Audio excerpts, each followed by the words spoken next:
In the 1980s, Pablo Escobar was more than just a drug lord. He was a mythic figure. The king of cocaine ruled over Colombia with an iron fist, amassing billions of dollars while wreaking havoc on a global scale. But behind the opulence of his mansions and exotic animals lay a practical side to his empire.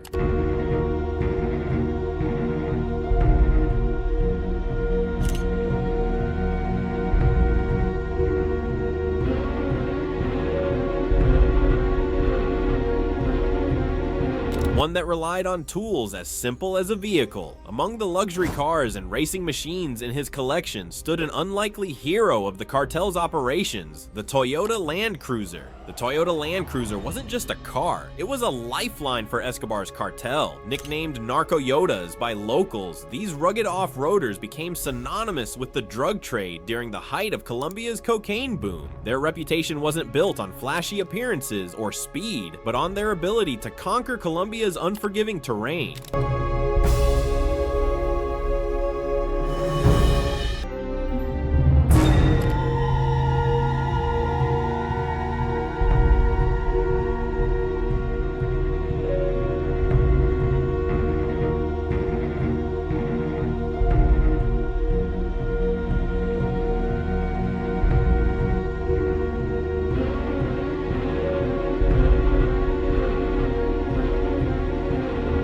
Pablo Escobar wasn't just a criminal, he was a strategist. Every decision he made served his empire's growth, and his choice of vehicles was no exception. The Land Cruiser wasn't flashy like his Ferrari or Porsche, it was functional. Its ability to traverse muddy trails, rocky mountain passes, and dense jungles made it invaluable for smuggling cocaine from hidden labs deep in Colombia's wilderness to ports for international shipment.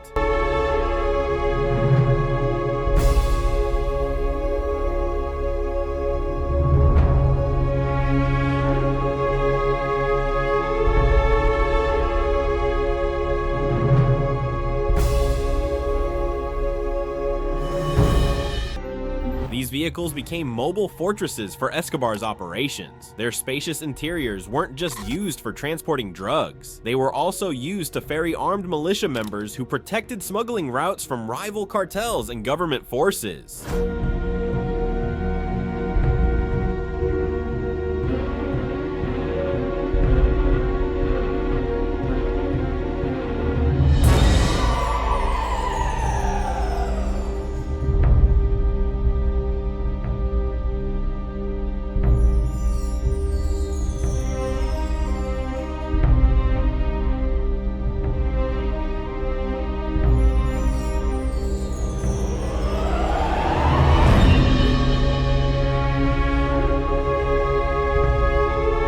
Escobar's cartel didn't just rely on brute force, they relied on ingenuity. The Land Cruiser played a pivotal role in creating smuggling routes that were nearly impossible for law enforcement to track. These narco trails, often cutting through dense jungles or mountainous regions, were designed to evade detection by both Colombian police and DEA agents.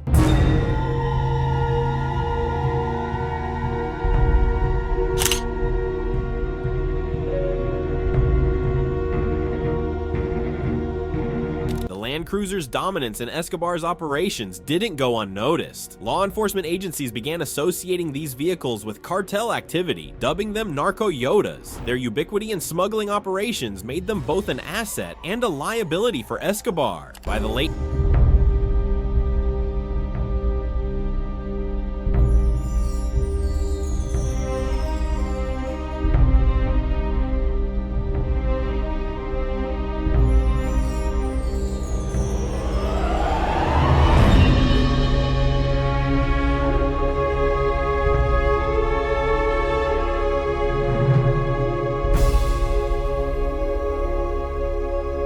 By the late 1980s, DEA surveillance planes began targeting any suspicious convoys featuring these vehicles. Their distinctiveness on Colombian roads became their downfall as authorities pieced together smuggling routes and intercepted shipments worth millions. Today, the Toyota Land Cruiser remains a symbol of resilience, but also controversy. In Colombia, its legacy is forever tied to the dark days of Escobar's reign. For some, it represents ingenuity turned sinister, a tool that enabled one man's ruthless empire to flourish.